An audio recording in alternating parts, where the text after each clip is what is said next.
To begin, content creation is sprawling. Whether you're a league pro on TikTok or you're making Fall Guys videos on or content on Twitch as an affiliate, or you're on Super Smash Bros. And making YouTube content, whatever it is, it's a huge place that you can be adding content to. But that being said, you're going up against some of the best out there. The focus of today's workshop isn't going to be how to gain a thriving audience or how to create that hit tweet that gets you a billion engagements. Rather, today is just about some really important ideas that creators who are still developing their audiences may want to keep in mind. Questions or problems to ask yourself, or things that you may want to revisit after you've gotten some experience of developing your skills. Anyways, that being said, let's pop over here and get them aside. So your presenter today, oh my gosh, get these little guys out of here. Whoop. Okay. Your presenter today is Spearmaker. That's my gamer tag. I also go by Rio or River. I've been in professional education for 10 years, just a little while now. I've been working with 15 esports. I've helped thousands of players push into the top 1%, and many players to make income off of their actual esports skills, so like the sub 0.05% and onward. I also dabble in content creation, but primarily I've been focusing on creating coaching materials, content for esports and education platforms. And yeah, I guess actually, you'll be hearing potentially today, it depends on if it comes up or not, a lot of bad puns. And if you watch me live on Twitch, I guess, which I never really stream anymore, but if you do encounter me, don't expect anything amazing. I am not good at games anymore. I'm what the youth call washed now, but I'm good at teaching still, so I'll take that. These are my mains. If you want to judge me, you got like 5 seconds to judge, or you can pause and judge. Heck yeah, okay, cool. All right. So what are we covering? So you're probably here because you're at least partially interested in the idea of making a living off of esports, or perhaps something adjacent, something close to that. What's super important is that you know not just all esports careers or work opportunities are about playing the game well. Because yeah, if you're cracked at Fortnite, awesome. You're probably going to do decently if you're going into performance or the next Booga and you want to like get millions of dollars off of tournaments. Quick representation of 3 general ways that you can get into making a living off of esports or adjacent content. So there's playing the game, again, being cracked at Fortnite, this little fellow right over here. There is being part of an organization or developing an organization, or there's content creation. And yeah, those are not just 3 jobs, but these are sections or directions that you can go in.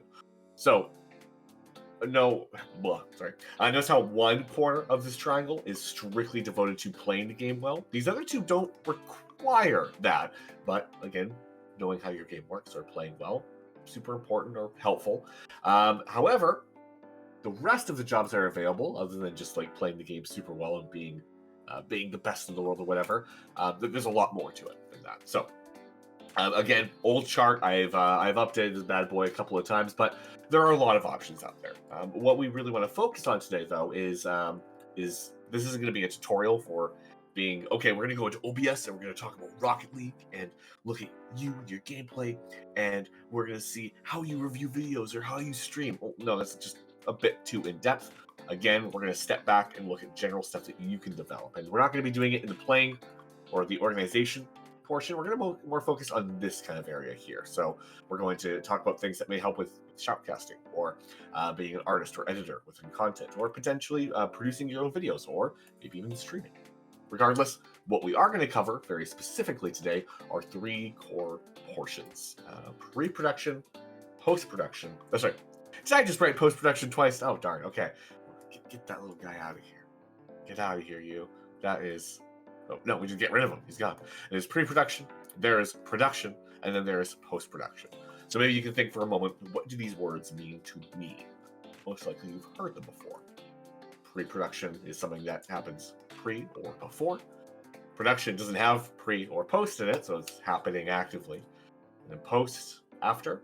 So these are the things that happen when you are creating content, when you are live working on something in front of a bunch of people, in front of a live audience, or after you are done doing these things. Or more, pre-production is the preparation for the act of standing in front of a camera or a recording platform or an audio recording device, a microphone, and acting or doing something.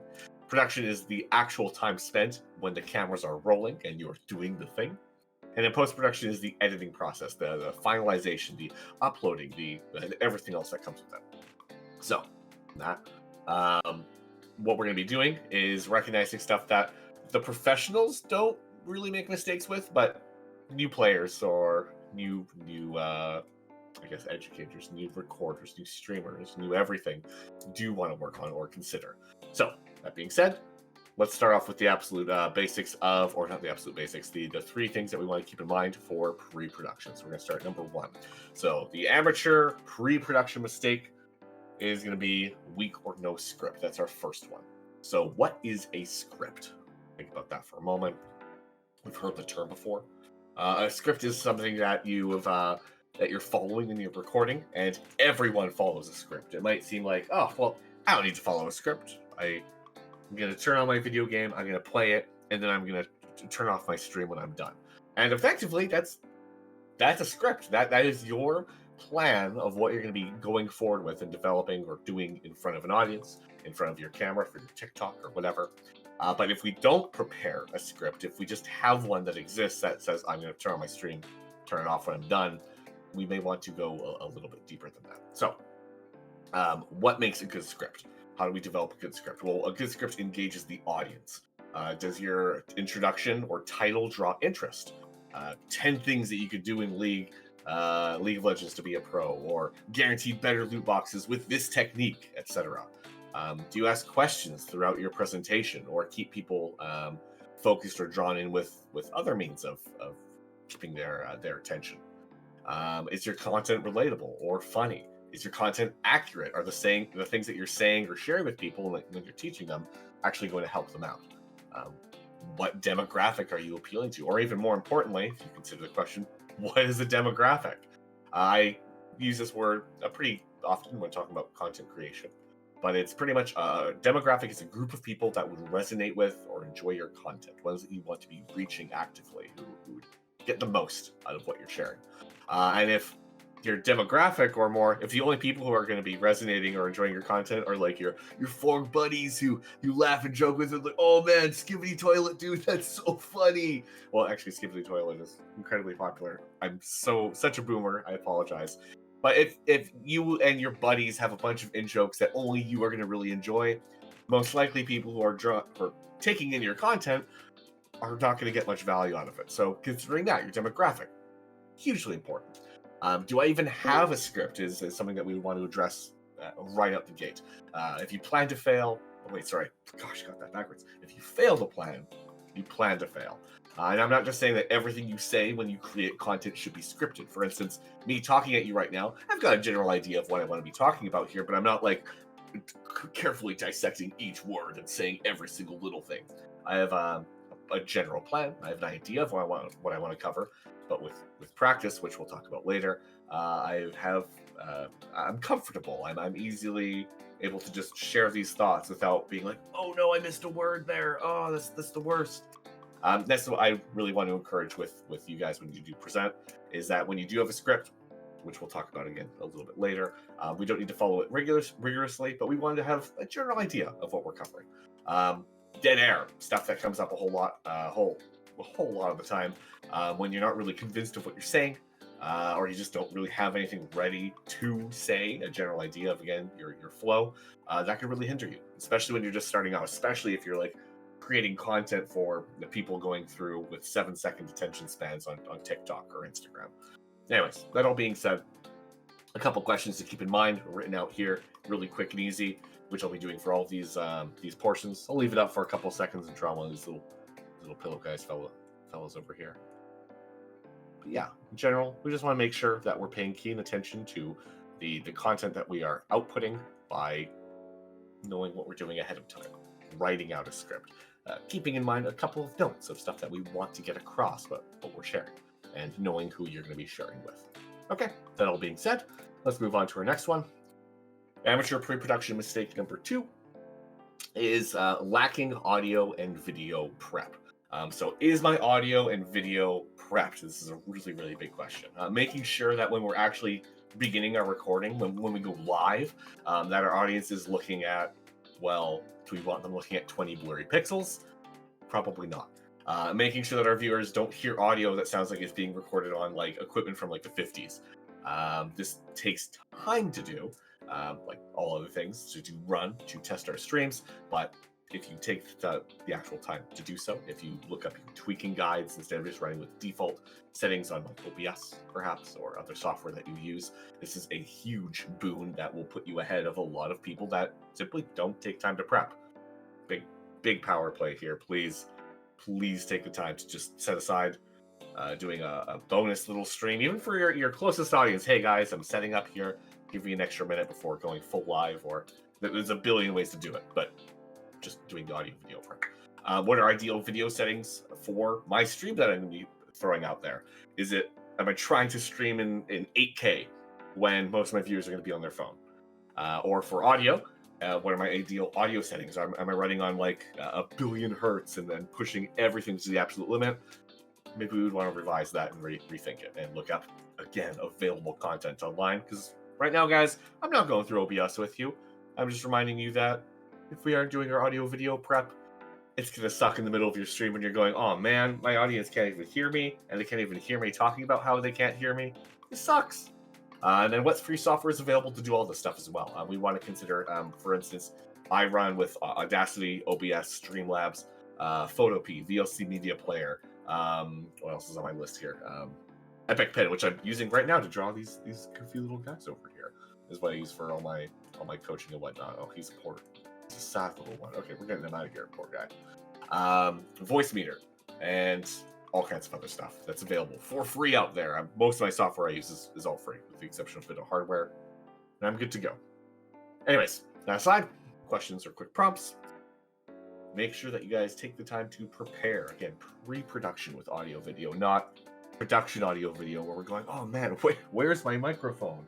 Oh, okay, it's over there on the other side of the room. Let me plug this in, gamers. And then you lose a viewer? Oh, get that out of here. Okay, next. So, amateur pre-production mistake number 3 is lacking personal preparation. So are you ready to stream? The you being much more important word here. Are you well rested? Have you hydrated recently? Have you drank that big water? I got mine right here. Make sure you guys are loading up. Have you gotten decent food? And I know, oh man, gamers, they eat those chicken nuggets and just awesome McDonald's nonstop. Yeah, that food can be semi-appropriate, but make sure that you guys are eating healthy, please, for me, or at least for your dear mother. Anyways, do you look or feel like you are a mess? If you're going on camera, especially, we want to consider that. I made sure to at least make my hair kind of passable today. Do you have time to stream and get everything that you wanted done by the end of it? Or is your family ready to go out the door when you just load up for a game of League that you're streaming and they're like, come on, Mike, get to the car now? It's like, no, guys, let's actually personally prepare. What are you guys leaving up to chance as well? Are you just hoping that your friends are going to be ready for a 5-stack, or have you got everything that you need planned? And these things could seem like not really worth worrying about, but they're super, super important. And super short and simple. Just take care of yourselves, guys. Again, noted down here. A couple questions to keep in mind. We've got a little pillow guy out here. Just a dude. Wow. That gives a little side eye and a smile. Those nice big dimples. Yeah, take care of yourselves, guys. Water up. Like this little guy right here. Make sure you get your big bottle a day. What are those super popular cups called again that all those powerful gals always use? They're like, they got a name. A Stanley Cups. I got to America recently, and everyone's got a Stanley Cup. It's like with this powerful fella right over here. And I'm from Canada, so all I know that a Stanley Cup is a giant trophy that you win if you are super good at hockey. It looks like that. That bad boy right there. It's got all the names at the bottom. But yeah, Stanley Cups are huge here. Anyways, okay. Fill up your Stanley Cup. Empty it by the end of your gaming session. Let's keep that up, guys. Okay, next. Poor performance. Amateur production mistakes. We're moving into what you're actively doing while you're streaming. What I'm actually doing in front of you guys right now is production. I've done my pre-production. Actually, I'm not going to do much post-production. Our gentleman here, Night Sky, I can't remember your name that I was given, but He's going to be working on the actual production. So sick. Thank you, buddy. Appreciate that. But for you guys, poor performance is one that we're going to want to consider while we are actively in front of our camera, while we are recording, while we are sharing what we're doing, what we're working on, the cool stuff that you're making for people. Anyways, we just asked, are you ready to stream or record? Which might seem like we're having a bit of overlap here. However, this isn't about being loaded on energy drink or super aerodynamic or whatever kind of performance. Rather, this is performance about your effectiveness in your prowess in front of people, in sharing and speaking, in being effective in what you are actively saying. So am I drawing in and making the best content for my audience?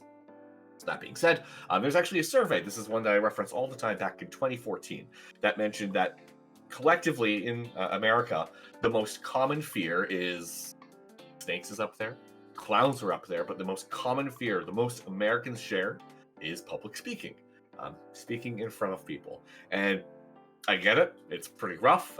Something that we are encouraged in school to do, like, okay, Charlie, read a chapter of 1984. And it's like, oh man, I have to do this in front of my friends. Or it's not even a chapter, it's just like a line. Everyone's snickering and laughing at you, and it sucks. So developing your skills or your performance skills is incredibly important. We do well asking ourselves, am I clear and accurate in my speaking? Am I modulating? Am I enthused? Am I expressing everything with conviction? There's lots of resources online with how you can do these things, but the most important point is that you guys recognize that you could always be presenting better. The moment that you stop trying to develop your the way that you carry yourself, or the pace or pitch that you speak with, or the ways that you try to draw people in with just the manner by you looking at the camera, or pulling them in with potentially a well thought out script, or utilizing that script and practicing and preparing for the content that you're uploading to a reel. If you guys aren't taking the time to go back and review, or just actively push ourselves to get better, we are actively going to stagnate, or we are going to get worse. My biggest point here for your production is to keep on pushing yourself to develop your performance skills. So unless you're a robot and someone can plug in commands into you to like perform super well and always get this sick 90 in Fortnite, God, that was awful. I apologize. You're gonna just get worse, and we wanted to get better and push ourselves. Okay, that being said, a couple of questions or prompts that we want to consider is, am I drawing in and making the best content for my audience? How can I express myself? How can I modulate things that I could be doing to speak better into that fancy microphone, or to do our TikTok dances? And I'm proving myself as being a huge boomer here. I'm sorry, guys. Hello, pillow guy here. He's singing his heart out. Okay, cool. All right. Next up, we have amateur production mistake 2. Again, production active is unfamiliar with software. So what does that mean? Too often we have to do quick fixes and IT work in the middle of our production. Whether it being we're standing up actively with our cameras and our lights all around us and our phone battery is dead, or we recognize that our camera stand is just a little bit tilted to the side and it's a whole complicated mess to work with. Whatever it is, we're actively working with the stuff really rapidly, and sometimes it's live in front of an audience, or other times it's just when we want to get this production done and then get to post-production and finish it off and upload it. So, am I ready to troubleshoot rapidly is a question or a prompt that we can challenge ourselves with. If you have common audio or video issues that you know you're going to keep on encountering in your live stream or when you're recording, do you know how to even more rapidly handle them? So for instance, my voice is crackly to others. You just hit restart audio engine in Voicemeeter. Or my video feed is suddenly more blue than usual. I look like I'm in an Eiffel 65 video. Awful. But what we do, we just open up our Longitude. For me, I open Longitude, fiddle with the settings for a moment, boom, done. Don't let these issues that you recognize or that you know rapidly come up to completely halt your process. If we recognize that they're going to be coming up more often than not, take time to do a touch of research, and then your production state, where you're recording, where you're streaming, where you're doing whatever, is going to go a whole lot smoother. And it's going to shave not minutes, not seconds off of your time that you spend producing or in post-production. That's going to shave off hours. We love that. Okay. Another huge point also is that if it's something that it's your power to prepare for, like, am I going into a stream that I should have been a bit more prepared for? Oh goodness me, I'm losing my point here. Yeah, take the time to also reach out to available platforms like YouTube, or there's all kinds of tutorial websites that will show you actively really cool, like, highlighted shortcut keys or macros or things that you can make that'll smooth this process out. Because odds are the issues that you're facing, so many other people are facing out there too, and handled it. They've handled it really smoothly, and they're absolutely super stoked to help you out. Okay, that all being said, we got our questions here. We got one more little pillow gun. Thank you guys for paying attention so far. Warming my heart. He's so sad about his keyboard blowing up in the middle of his Fortnite session, dude. Oh no. A tear? 2 tears? Okay, cool. Alright. Next up. Unfamiliarity with, we had software last, it's hardware next. Pretty much the same stuff here, but understanding what backups or alternate options are available are hugely important. Making sure that you guys maintain your hardware is super important here. Keep your workstation clean. Test your hardware constantly, or not constantly, regularly. Additionally, can we make sure that our streaming and recording space isn't distracting, or poorly lit, or poorly soundstaged? Do we know how to avoid poor lighting choices or echo? Really quick one here, we'll smooth that out. We're gonna get another beautiful little guy, and he's setting up his lighting. And it's shining into his corneas. And it sucks, but we do love our LED lighting, don't we? Whoa. Okay, super. All right. Now we're transitioning into post-production. So, when you're done streaming, when you're done recording, what things could we, or would we want to make a bit more of a consideration for? Well, first is ineffective editing. We've actually already talked about this in the hardware and software portion a bit, but I'll go a bit deeper. Let's say you're done streaming, you're done recording, whatever it is, you're ready to edit and upload. For some streamers, they just, or some recorders, they just upload the raw VOD, their video on demand, and they're done with it. But even in this case, there's still stuff that we want to consider in post-production that's really important. Firstly, do I understand why other popular media is more effective, or is potentially more effective than mine? Am I trying to emulate something? If you guys don't get it, if you're just trying to copy something for the sake of copying rather than going, oh, I understand why this is really popular. I get why Skibidi Toilet is so huge and cool and great. If you get it, that's awesome. But if you're trying to replicate the stuff and you don't see the value in it, or you don't see why it's drawing in the attention that it is, and you're just trying to output or churn out your own version of it, that's weak sauce. We don't want that. It's not going to give you all the value that you're looking for. And additionally, it's probably not going to be super fun trying to replicate and copy that stuff. Okay, that aside, if you can develop these points of interest, you can also recognize ways to make them better. That's also a really big point. That aside, is the music or video or other content that I haven't personally created fair for me to use? Am I using copyright safe content? Because people don't check. And if you don't check, it's going to cause you issues later. You will lose control of your videos. You will lose potentially control of videos years into the future, and it'll be awful for you to get that content back, or you'd have to remake it, which is awful.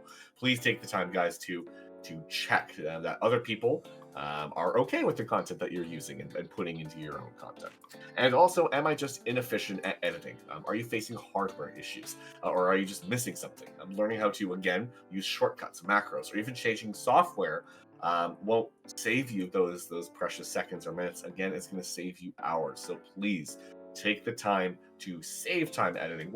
There's this beautiful video made by, there's a gentleman who works for Linus Tech Tips, and he made a 5.5-hour video on how he does his own video editing, and it's crazy cool. I watched, not the whole thing, because I'm not that into editing, but I watched 15 minutes. I learned so many new cool little macros, and that's one video that's available out there. So look into it.